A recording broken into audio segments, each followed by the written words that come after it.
So, hello everyone and welcome back to my another exciting video. तो आज की इस वीडियो में हम अपनी क्लास 11 की बायोलॉजी का भी बॉटनी में हम चैप्टर नंबर 1 करने जा रहे हैं एनसीईआरटी का, जिसका अपने कैरेक्टरिस्टिक्स ऑफ लिविंग बीइंग्स पे। तो हम कैसे बता सकते हैं कि कोई भी चीज लिविंग है, जिंदा है। लिविंग्स और नॉन लिविंग्स में हम कैसे डिफरेंशिएट कर सकते हैं। क्वेश्चन ही यहाँ से स्टार्ट है that how will you differentiate between living and non-living। तो कुछ कैरेक्टरिस्टिक्स होते हैं लिविंग के जो कि हमें पढ़ने हैं, जो कि उनको अलग बनाते हैं किससे, नॉन लिविंग चीजों से। सबसे पहला जो कैरेक्टरिस्टिक आता है वो क्या है, ग्रोथ का। अब किसी भी चीज के या तो मास में इंक्रीज होना या फिर उसके सेल नंबर में इंक्रीज होना। जैसे कि मान लीजिए एक बॉडी बनी हुई है येलो कलर की। अब ये जो है ये पहले थोड़ी छोटी साइज की थी, थोड़ा इसमें कम मास था। और क्या हुआ, कुछ टाइम बाद इसका जो मास है, मैं वेट नहीं बोल रहा हूँ, माइंड इट, वेट नहीं, मास जो है वो इसका इंक्रीज हो गया। तो मास जब इसका इंक्रीज हुआ तो इसको भी हम ग्रोथ बोलेंगे। और ये जो रेड कलर के पॉइंटेड डॉट्स है इसमें, इसको मैं बोलता हूँ इसको सेल नंबर। तो सेल नंबर इंक्रीज हो जाना, तो दोनों में से कोई भी एक चीज हो उसको हम क्या बोलेंगे, ग्रोथ बोलेंगे। ये एक फंडामेंटल कैरेक्टरिस्टिक है, मतलब बहुत डिफाइनिंग कैरेक्टरिस्टिक है लिविंग बीइंग्स की। और ये इंट्रिंसिक प्रॉपर्टी है, मतलब जो ग्रोथ है लिविंग बीइंग्स में हम तभी मानेंगे जब वो इंट्रिंसिक ग्रोथ हो। इंट्रिंसिक मतलब the growth inside the body. मान लीजिए एक बॉडी है तो इसमें जो ग्रोथ है वो इसके अंदर होनी चाहिए, बाहर नहीं होनी चाहिए। जैसे कि मान लीजिए आपकी नोज है, तो इस नोज के ऊपर अगर मैं थोड़ा सा और कुछ पेस्ट कर दूं तो वो तो बाहर से चिपक गया हमारी नोज के, तो वो क्या हो गई हमारी एक्सट्रिंसिक ग्रोथ, मतलब बाहर की ग्रोथ। लेकिन हमारी ग्रोथ कैसी होनी चाहिए, इंटरनल ग्रोथ। हमारे ऑर्गन्स की ग्रोथ, हमारे अंदर जो सेल्स होते हैं उनकी ग्रोथ हो गई। तो हमारी जो ग्रोथ है वो बॉडी के अंदर होनी चाहिए, बाहर नहीं होनी चाहिए, मतलब हमें दिखनी नहीं चाहिए अपनी ग्रोथ बाहर की तरफ से। ऑफ कोर्स हमारे फीचर्स जो है वो बड़े हो जाए, मगर कुछ बाहर से आके हमारे ऊपर कुछ चिपक जाना वो नहीं होगा हमारा ग्रोथ। जैसे कि मान लीजिए एक चेयर है, suppose this is a chair, और इसमें मैंने थोड़ा सा और वुड लाई, वुड की बनी हुई है चेयर, और मैंने थोड़ी सी और वुड लाके इसके ऊपर यहाँ पे किसी हैमर की और नेल से उसको मैंने इसमें ठोक दिया, इसको थोड़ा मोटा कर दिया। तो मैंने इसको कहाँ से ग्रोथ कराई, इसकी बाहर से ग्रोथ कराई। बाहर से मैंने इसमें कुछ चिपकाया तो उसको हम क्या बोलेंगे, एक्सट्रिंसिक ग्रोथ। ई रेफर टू एक्सट्रिंसिक ग्रोथ। और वही जो ग्रोथ हो रही है हमारे अंदर सेल्स में, जैसे कि कोई सेल है ये दो में डिवाइड कर गया हमारे अंदर, इसको ही हम क्या बोलेंगे, इंट्रिंसिक ग्रोथ। तो जो लिविंग बीइंग्स में होती है वो कौन सी होती है, इंट्रिंसिक ग्रोथ होती है। वही जो बाहर से जो भी ग्रोथ हो रही है किसी बॉडी के अंदर वो कौन सी हुई, एक्सट्रिंसिक ग्रोथ। और वो किस में होती है, हमारे नॉन लिविंग के अंदर होती है। आगे बढ़ेंगे, non living organisms also grow, और कैसे ग्रो करते हैं, एक्सट्रिंसिक ग्रोथ, जो मैंने आपको यहाँ पे एक्सप्लेन कर दिया। Continuous in plants but up to a certain age in animals. जो प्लांट्स हैं और जो एनिमल्स हैं उनमें ग्रोथ हमें देखने को मिलती है। तो जो एनिमल्स होते हैं उनमें तो जो ग्रोथ है वो एक पॉइंट पे आके स्टॉप हो जाती है, लेकिन जो प्लांट्स है वो जब तक वो मरते नहीं है तब तक वो कंटिन्यूअसली ग्रो करते ही जाते हैं। इस वजह से दोनों में थोड़ा सा डिफरेंस है।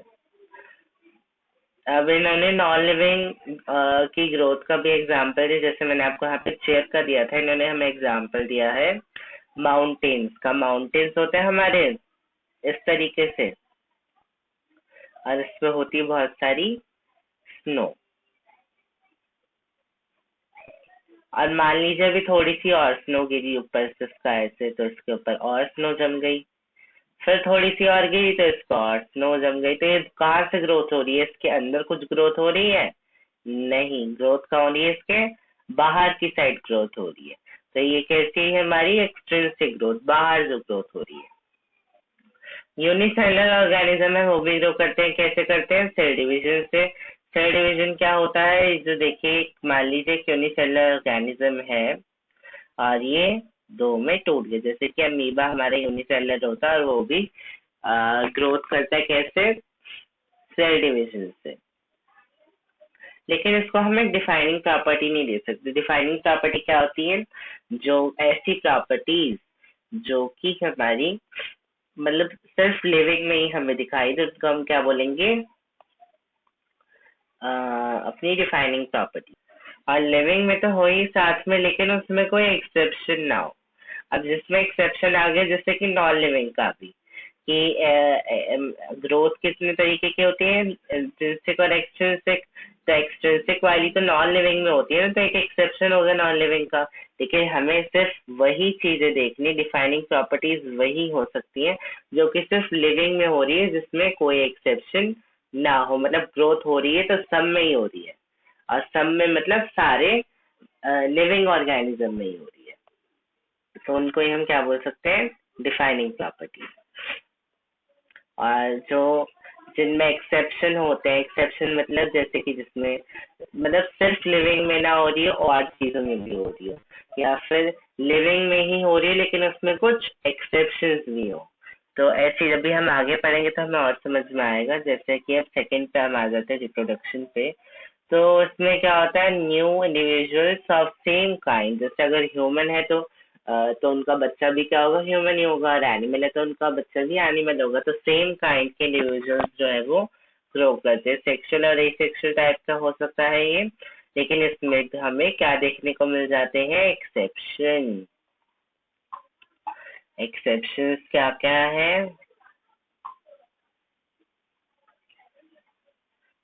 I am writing EXC।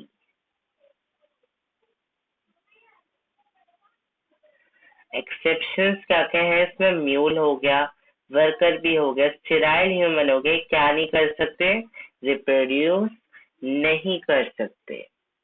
तो इस वजह से जो रिप्रोडक्शन है वो भी हमारी डिफाइनिंग प्रॉपर्टी नहीं हो सकती, can not be taken as a defining property. तो हमने अभी तक क्या क्या पढ़ लिए? दो हमने नॉन डिफाइनिंग प्रॉपर्टी पढ़ ली, कौन कौन सी? एक हो गया हमारा ग्रोथ, एक हो गया हमारा रिप्रोडक्शन। आगे पढ़ते हैं। इसमें unicellular reproduction is synonymous with growth, क्योंकि देखिए जब ये यूनिसेलुलर ऑर्गेनिज्म हमारे ये ऊपर वाले में ग्रो कर रहा था तो ये सेल डिवीजन कर रहा था। अब सेल डिवीजन कर रहा है तो ये रिप्रोडक्शन भी तो कर रहा है। दो new production of the production of new progeny, मतलब अपनी आने वाली प्रोजेनी को भी तो प्रोड्यूस करे। तो इसमें ग्रोथ और यूनिसेलुलर ऑर्गेनिज्म में ग्रोथ और रिप्रोडक्शन सिनोनिमस होते हैं, मतलब सेम सेम जैसे साउंड करते हैं, क्योंकि इसका ग्रोथ भी हो रहा है जब भी सेल डिवीजन कर रहा है तो, और ये रिप्रोड्यूस भी कर रहा है साथ में। It is a characteristic of living organism but not an exclusive feature. और साथ में क्या बोला कि डिफाइनिंग प्रॉपर्टी भी नहीं है। क्यों? क्योंकि इसमें एक्सेप्शन आ गया। अभी मैंने आपको बताया था जिसमें भी एक्सेप्शन आ जाए वो हमारी डिफाइनिंग प्रॉपर्टी नहीं हो सकती। आगे आ जाते हैं हम मेटाबॉलिज्म पे। मेटाबॉलिज्म में क्या होता है? ये sum total of all chemical reactions occurring inside living organism. किस प्रोसेस में? फोटोसिंथेसिस में, रेस्पिरेशन में और बाकी प्रोसेस में। हम सबके अंदर कुछ ना कुछ केमिकल रिएक्शन हो रही होती है, चाहे वो प्लांट्स हो चाहे वो एनिमल्स हो। तो प्लांट्स में इन्होंने एग्जाम्पल रेस्पिरेशन का, फोटोसिंथेसिस का। तो इन सारी जो हमारी और भी जो मतलब रिएक्शंस होती हैं, इन सबको टोटल जब हम मिलाएंगे तो उसको हम क्या बोलेंगे? Metabolism. Isolated reaction outside the body जो रिएक्शंस होती हैं उनको हम क्या बोलते हैं? In vitro. Are neither living nor non living.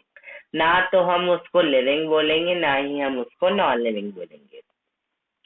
हमारी बॉडी के अंदर जो हो रही है उनको तो हम लिविंग बोलेंगे, लेकिन अगर हम कोई अपने आप से ही, जैसे कि हम वाटर के साथ H2O के साथ हम HCl को रिएक्ट करवा रहे हैं।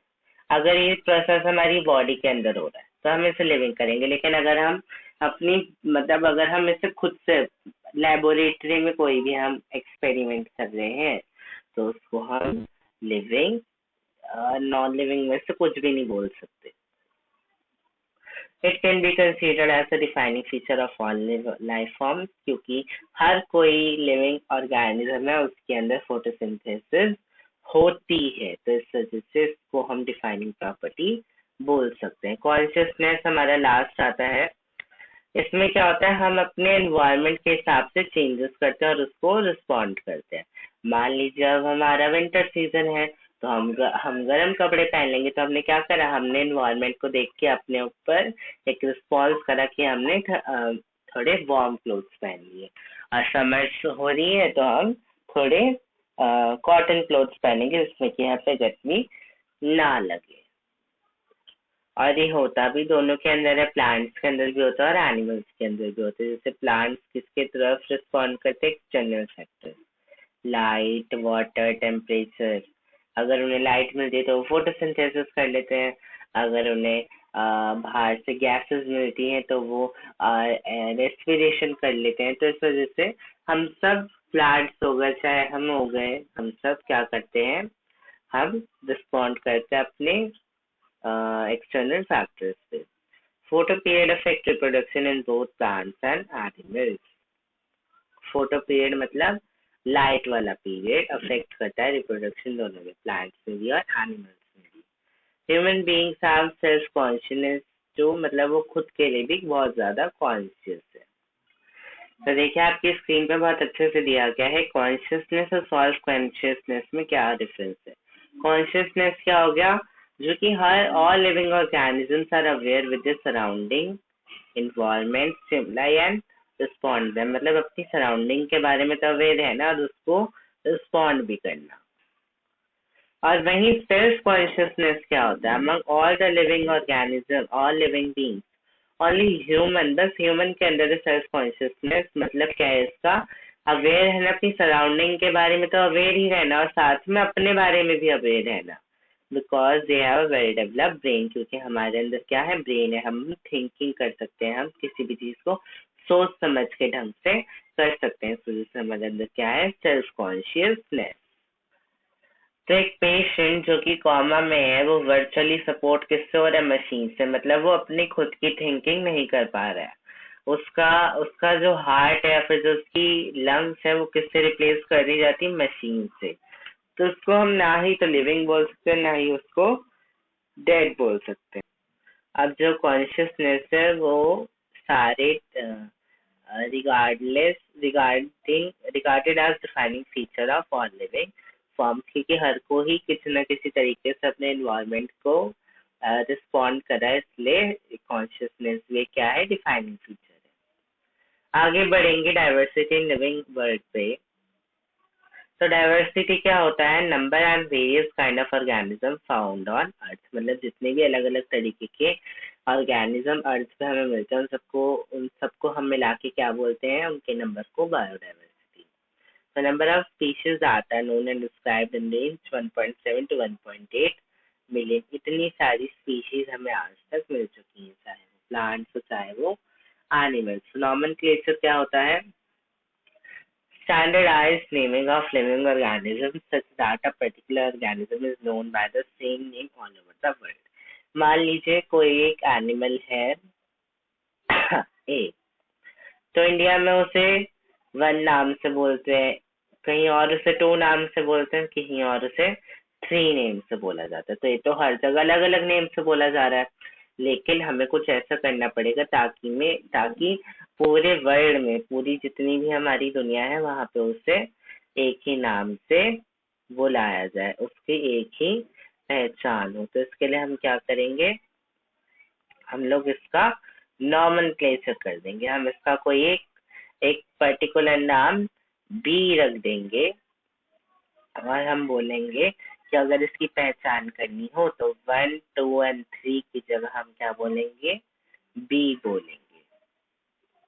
मतलब इसका एक स्टैंडर्डाइज नेम रख देना जो कि हर जगह particular organism is known by the same name, एक ही नाम से उसे बोला जाए पूरी दुनिया में, वरना कहीं कोई और बोलेगा, कहीं कुछ और बोला जाएगा। आइडेंटिफिकेशन क्या होता है? Determining the names of organism correctly, मतलब किसी ऑर्गेनिज्म का सही से नाम डिटरमाइन करना। अब हमारी जो बुक है उसमें 4 जो कि हैं हमें शॉर्ट फॉर्म चाहिए जिनका हमें फुल फॉर्म पता होना चाहिए। ICBN की फुल फॉर्म होती है international code for botanical nomenclature. ICZN की होती है international code for zoological nomenclature. ICBN की होती है international code for virus nomenclature. And ICNCT की होती है international code of nomenclature for cultivated plant. तो इन सब में हमें कुछ ऐसा समझने का नहीं है, इसे बस हमें याद रखना है एग्जाम के लिए, MCQ में पूछ सकते हैं क्वेश्चन। अगला आ जाता है बायनॉमियल नॉमेनक्लेचर में। ये यूनिवर्सली एक्सेप्टेड नेम है जिसमें कि 2 पार्ट्स होते हैं। अब वो हम पढ़ेंगे अभी वो कौन से 2 पार्ट्स होते हैं। तो ये हमें सिखाएगा कि हम कैसे किसी चीज का नाम रखते हैं। तो ये हमें किसने दिया था? कैरोलस लीनियस ने। इनका नेम हमें बाय हार्ट लर्न कर लेना है, बहुत इंपॉर्टेंट नेम है, सेम टू सेम क्वेश्चन आ सकता है यहाँ से। तो जो बायनॉमिकल नेम नॉमेनक्लेचर के रूल्स होते हैं वो हम देख लेते हैं कि हम कैसे किसी भी चीज का नाम रखते हैं। और जो हम नाम रखते हैं वो 2 पार्ट्स में होता है, तो वो भी अभी हम देखेंगे। तो फर्स्ट रूल जो है वो बता रहा है कि जो नेम जो है वो लैटिन लैंग्वेज में होना चाहिए। लैटिन लैंग्वेज ही क्यों सिलेक्ट की गई? क्योंकि उस टाइम जो है लैटिन बहुत नीचे जा रही थी, मतलब लैटिन को कोई ज्यादा पढ़ना या लिखना पसंद नहीं कर रहा था, तो इस वजह से बोला गया कि लैटिन लैंग्वेज को प्रमोट करने के लिए उसका यूज, कि जो नॉमेनक्लेचर है किस लैंग्वेज में करा जाएगा? लैटिन लैंग्वेज में। इसको लिखा किस में जाएगा? इटैलिक्स में। हमने देखा होगा फॉन्ट होता है हमारे इटैलिक्स में, जो कि टेढ़ा टेढ़े टाइप में होता है बहुत उसका फॉन्ट, तो इटैलिक्स में लिखा जाएगा। और इटैलिक्स में तो हम तभी लिख सकते हैं जब हम किसी डिवाइस पर लिख रहे हो। तो अगर हम उसे हाथ से लिख रहे हैं तो हम क्या करेंगे? उसको अंडरलाइन कर देंगे। मान लीजिए मैं लिख रहा हूँ रोज, तो हम रोज को एक तो लैटिन लैंग्वेज में लिखेंगे, और अगर मैं इसे किसी डिवाइस पे लिख रहा हूँ तो मैं इटैलिक मोड ऑन करके लिखूंगा। और अगर मैं इसे हाथ से लिख रहा हूँ तो मैं सिंपली इसको एक बार अंडरलाइन कर लूंगा नीचे। तो यही था हमारा फर्स्ट रूल। सेकंड पे हम देख लेते हैं। फर्स्ट वर्ड जो होता है, बताया था ना 2 पार्ट्स होता है, तो उसमें जो फर्स्ट पार्ट होता है उसका जो फर्स्ट वर्ड है वो कैपिटल में होगा, हमारा कैपिटल लेटर होगा। सेकंड वर्ड जो होगा, मतलब इसका एक तो होगा फर्स्ट पार्ट,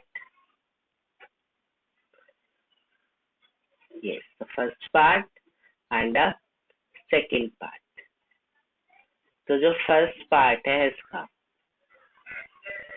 फर्स्ट वर्ड तो होगा कैपिटल,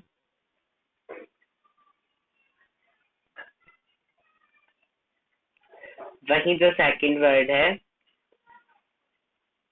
वो कैपिटल नहीं होगा, वो किसमें होगा? स्मॉल। फर्स्ट पार्ट जो होगा उसको हम बोलेंगे जीनस। क्या बोलेंगे उसको? जीनस। और जो सेकंड पार्ट होगा उसको हम क्या बोलेंगे? स्पीशीज। सेकंड पार्ट को हम क्या बोलेंगे? स्पीशीज। और सबसे लास्ट में ऑथर्स नेम लिखा जाएगा सबसे बाद में। Author's name after the second word. Second word को क्या होता है? Specific epithet. स्पीशीज भी बोल सकते हो या फिर स्पेसिफिक एपिथेट भी बोल सकते हो, और जीनस भी बोल सकते हो या फिर जेनेरिक नेम भी बोल सकते हो। अब देखें जैसे कि यहाँ पे मैंगो का नेम दिया गया है लैटिन में, तो इसको 3 पार्ट में हम लिखेंगे। मतलब तीसरा पार्ट हम वैसे लिखते नहीं है, मैंने क्योंकि आपको बताया हम 2 ही पार्ट में इसको लिखते हैं, तीसरा वाला जनरली लिखा नहीं जाता है, मगर स्टिल जब हम पढ़ते हैं तो हम तीनों को ही साथ में पढ़ते हैं। तो मैंगो को हम लैटिन में बोलते हैं मैंजीफेरा इंडिका, और लास्ट में इसके साइंटिस्ट का नेम होता है लिन। लिन का मतलब लीनियस। तो उसका नाम किसने रखा था मैंजीफेरा इंडिका? कैरोलस लीनियस ने। तो हम इसका जो लिन था यहाँ पे ये LINN, हम इसको सिर्फ इतना ही लिखेंगे। तो मैंजीफेरा जो इसका फर्स्ट पार्ट है उसका फर्स्ट वर्ड जो है वो M जो है वो कैपिटल में होगा। इसको इस पूरे को हम क्या बोलेंगे? मैंजीफेरा को जेनेरिक नेम, इसका जीनस, जेनेरिक नेम या फिर जीनस। और इंडिका क्या हुआ? इसकी स्पेसिफिक एपिथेट या फिर स्पीशीज, जीनस या फिर स्पीशीज बोलो। और लास्ट में लिन क्या हुआ? ऑथर का name. Careless Linnaeus used Systema Naturae for animals and species Plantarum for plants। तो ये दो बुक्स थी जो कि इनकी निकली थी, एनिमल्स का लिए जो निकली थी उसका नाम था सिस्टेमा नेचुरई, और प्लांट्स के लिए जो निकला था उसका नेम था स्पीशीज प्लांटारम। क्लासिफिकेशन की बात करें तो grouping of organism in categories according to similarities and dissimilarities. मतलब कुछ ऐसे होंगे जिनमें की सिमिलैरिटीज होगी, जैसे कि मान लीजिए green, just a second, yes तो सी, अगर मैं कहूँ जो ये ग्रीन है और जो रेड वाला है इन दोनों में सिमिलैरिटीज है, पूरी सारी सिमिलैरिटीज नहीं मगर कुछ हद तक इनमें सिमिलैरिटीज है, तो मैं इनको ग्रुप करके एक ग्रुप में डाल दूंगा। और जो ब्लू और येलो है इन दोनों में कुछ सिमिलैरिटीज है, तो इनको मैं ग्रुप करके एक तरफ डाल दूंगा। तो इस तरह से ग्रुपिंग हो जाती है क्लासिफिकेशन में कैटेगरीज की, जिसमें कि सिमिलैरिटीज और डिसिमिलैरिटीज को देख के ग्रुप कर देते हैं। और ये क्यों करा जाता है? To make study simple and easy, ताकि आराम से हम मतलब सेम कैटेगरी और सेम फीचर्स वाले एनिमल को आराम से पढ़ सके। सिस्टमैटिक क्या होता है? Systematic arrangement of organism on the basis of evolutionary relationship. मतलब क्या है कि जैसे कि हम ह्यूमन थे तो हम सबसे पहले कुछ और थे, फिर हम थोड़ा सा इवॉल्व होके कुछ और बने, फिर हमें थोड़ा सा और एवोल्यूशन आया तो हम फाइनली ह्यूमंस बन गए। तो इस तरीके से हम इवॉल्व हुए। तो एवोल्यूशन के बेसिस पे अरेंजमेंट करना किसका? अलग अलग ऑर्गेनिजम्स का, इसको हम क्या बोलते हैं? सिस्टमैटिक। सिस्टमा वर्ड कहाँ से आया है? लैटिन से। ऑफ कोर्स इसमें पूरे लैटिन को इम्पोर्टेंस दी गई है। आगे बढ़े तो आगे आ जाता है हमारा taxonomic categories, most important topic. एक ऐसी ब्रांच है साइंस की जो कि डील करती है प्रिंसिपल्स और प्रोसीजर ऑफ क्लासिफिकेशन की, जिसमें कि क्लासिफाई करा जाता है, मतलब ग्रुप करा जाता है, जैसे कि मैंने बताया था ग्रुप करा जाता है सिमिलैरिटीज और डिसिमिलैरिटीज के बीच में। तो इसमें करेक्टराइजेशन होता है, करेक्टर्स के बेसिस पर उनको क्लासिफाई होता है, आइडेंटिफाई करा जाता है नई स्पीशीज को और उनको क्लासिफाई करा जाता है। क्लासिफाई ऊपर बताया गया है और नॉमेनक्लेचर उनका करा जाता है, नॉमेनक्लेचर भी ऊपर बताया कैसे होता है। और तो यही क्या होते हैं? बेसिस ऑफ टैक्सोनॉमी होते हैं। टैक्सोनॉमी में वही बताया गया है कि कुछ प्रोसीजर होते हैं, कुछ प्रिंसिपल्स होते हैं जिनके बेसिस पे क्लासिफिकेशन करा जाता है चीज। और जो बेसिस है वो क्या है? Characterisation, identification, classification and nomenclature. अब जो टेक्सा होता है वो क्या होता है? Specific character shown by specific organism has to assign a category to it. Specific term for these categories taxa. तो हर ऑर्गेनिज्म के पास कुछ अपनी कैरेक्टरिस्टिक होती है, तो उन कैरेक्टर्स की हेल्प से हमें हेल्प मिलती है क्या करने में? असाइन करने में किसी भी चीज को एक कैटेगरी। क्या हम बता सकते हैं कि हाँ इसमें एक कैरेक्टरिस्टिक है तो ये बिल्ली है, अगर इसमें ये कैरेक्टरिस्टिक है तो ये एक डॉग है। तो इस तरीके से जो कैरेक्टरिस्टिक्स होते हैं किसी भी ऑर्गेनिज्म में जो कि हेल्प करते हैं उसको कैटेगरी असाइन करने में, उसको हम क्या बोलते हैं? टेक्सा। टेक्सॉन क्या होता है? Level of grouping.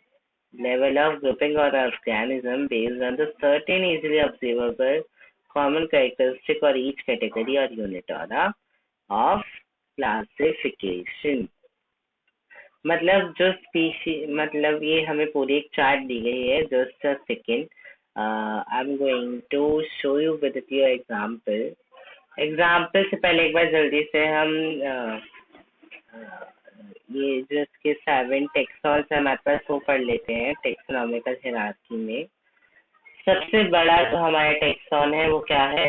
Kingdom. Kingdom में क्या होता है, हमारी बहुत सारी चीजें होती हैं। जैसे कि अगर हम किंगडम बोले तो एनिमल किंगडम हो गया। एनिमल किंगडम में बहुत सारे एनिमल्स हो गए, तो हमने एनिमल्स को ग्रुप कर दिया किसमें? एनिमल किंगडम में। फिर आते हैं हम फाइलम या फिर डिवीजन में।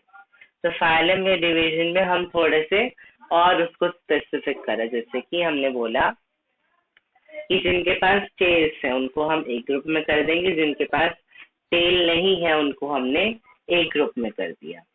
फिर हम आगे बढ़े क्लास में, तो क्लास में हमने और उसको ग्रुप करा कि जिनके पास दांत है उनको हमने एक में कर दिया, जिनके पास दांत नहीं है उसको मैंने एक में कर दिया। फिर हम और आगे बढ़े तो हमने कुछ और कैरेक्टरिस्टिक्स पे उनको डिफरेंशिएट करा। फिर हम और फैमिली पे आए। फैमिली मतलब हमने एक स्पेसिफिक फैमिली बना दी कि ये डॉगी की फैमिली है, ये इसकी फैमिली है, ये कैट की फैमिली है। तो इस तरीके से फिर जीनस में हमने क्या करा? जीनस अभी हमने देखा था, ये मैंजीफेरा जो था वो क्या था हमारा? जीनस ही तो था, जेनरिक नेम। और इंडिका हमारा क्या था? स्पेसिफिक एपिथेट या फिर स्पीशीज। तो स्पीशीज तो हमें पता क्या होती है, जैसे कि species of rat, species of a bat, species of something. तो स्पीशीज में क्या होता है? सबसे ज्यादा कॉमन कैरेक्टर्स होते हैं। जैसे कि हम हो गए मैमेलियंस में, हमारे जो जितने भी हमारे ह्यूमन सेंस सबको हम क्या बोलते हैं? मैमल्स बोलते हैं। तो जो मैमल्स होते हैं उनके अंदर सबसे ज्यादा सिमिलर कैरेक्टरिस्टिक्स होती है।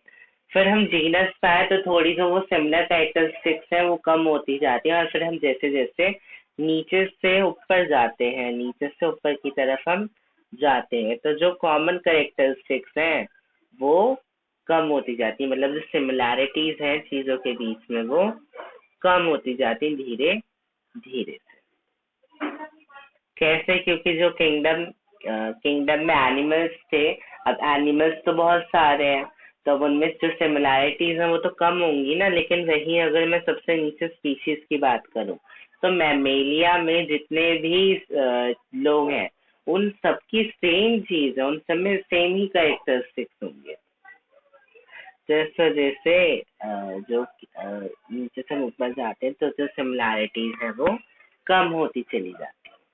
तो अब हम आगे यहाँ पे देख लेते हैं स्पीशीज क्या होते हैं जिनमें की फंडामेंटल सिमिलैरिटीज होती है, मतलब सबसे ज्यादा ये सिमिलैरिटीज इनमें ही होती है। एग्जाम्पल दिए गए हैं बहुत सारे, इन सबको हमें लर्न कर लेना है। सबको नहीं, 2-3 को आप याद कर लीजिए, लिखने को आए तो। और अगर आप किसी पेपर के लिए, एग्जाम के लिए हम तैयारी करें कॉम्पिटिटिव के लिए, तो आपको सारे ही लर्न करने। जीनस की बात करें तो ग्रुप ऑफ रिलेटेड स्पीशीज, मतलब जितनी भी स्पीशीज आपस में रिलेटेड होती है।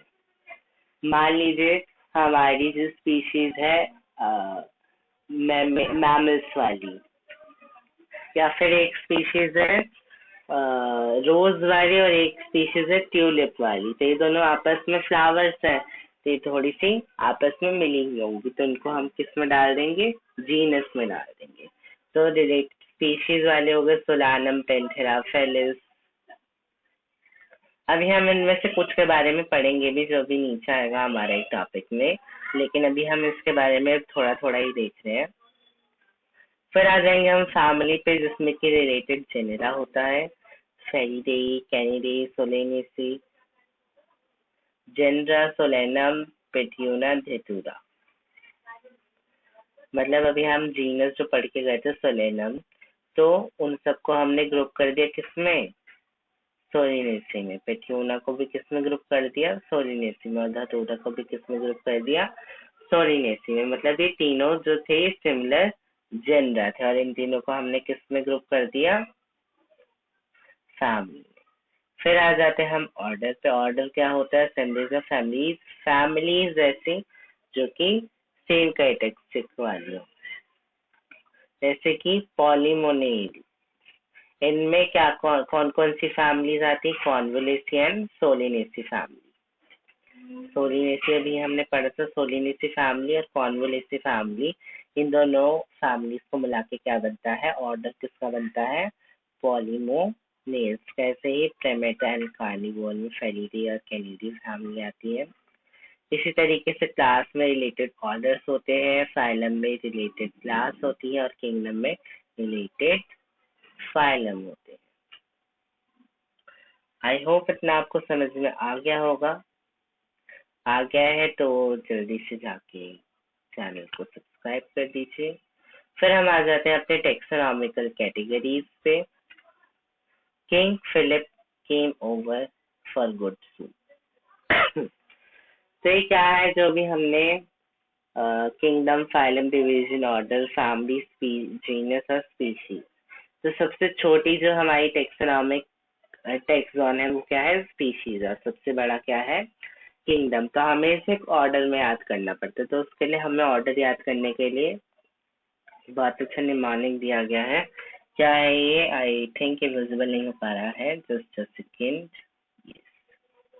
King Philip came over for good soup, इस तरीके से एक निमोनिक के साथ आप इससे याद कर सकते हैं। फिर आ जाते हैं common name, biological name, genus, family, order, class, phylum and division. तो हमें एनसीईआरटी में 4 चीजें दी गई हैं जिन्हें हमें याद रखना है अच्छे से। मैन का बायोलॉजिकल नेम क्या है, होमो सैपियन। इसमें जीनस क्या हुआ, होमो बताया था, आगे वाले को हम क्या बोलते हैं, जीनस, और पीछे वाले को हम क्या बोलते हैं, स्पीशीज। तो यहाँ पे स्पीशीज सबसे छोटे वाले को नहीं दिया गया है, लेकिन अब कोई भी अगर आपको नेम दिखा के बोला जाए जीनीस या फिर स्पीशीज बताइए तो अब आप बता सकेंगे। फैमिली किस में आते हैं, होमोनाइडेई, ऑर्डर इनका क्या है, प्रिमेटा, क्लास किस में आते हैं, मैमेलिया में, और फाइलम क्या है इनका, कॉर्डेटा। भाई हमें याद करने की चीजें, हम अभी एनिमल किंगडम, प्लांट किंगडम में जिसमें पढ़ना है वो हम इन सबको पढ़ ही लेंगे। हाउस फ्लाई के बारे में हमें दिया गया है कि इनका बायोलॉजिकल नेम क्या है, म्यूस्का डोमेस्टिका। जीनस क्या है इसका, म्यूस्का। फैमिली कौन है इसकी, म्यूसिडेई। ऑर्डर क्या है इसका, डिप्टेरा। क्लास क्या है, इंसेक्टिया। और फाइलम क्या है, आर्थ्रोपोडा। मैंगो का मेंजिफेरेंडी का ऊपर भी पढ़ा था, और जीनस मेंजिफेरा। फैमिली क्या है इसका, एनार की डी फे। ऑर्डर क्या है, सापी डेल। क्लास क्या है कि डाइकॉटिलिडनी, और फाइलम क्या है इसका, एंजियोस्पर्मी। अच्छा, फाइलम और डिवीजन, यहाँ पे 2 चीजें अलग अलग दी गई हैं, इसका मतलब मैं आपको बताना भूल गया। फाइलम होता है हमारा प्लांट्स के लिए और डिवीजन होता है हमारा एनिमल्स के लिए। मतलब 2 अलग अलग टर्म्स है, होता है इनका मतलब सेम ही है, एक ही लेवल पे होती है, मगर जब हम प्लांट्स की बात करते तो हम फाइलम यूज करते हैं, एनिमल्स के लिए डिवीजन वर्ड को यूज करा जाता है। देन लास्ट आता है हमारा वीट। वीट को हम क्या बोलते हैं, ट्रिटिकम एस्टाइवल। जीनस है इसका ट्रिटिकम, फैमिली है पोएसी, ऑर्डर है इसका पोएस, क्लास है इसका मोनोकॉटिलिडनी, और फाइलम है इसका एंजियोस्पर्मी।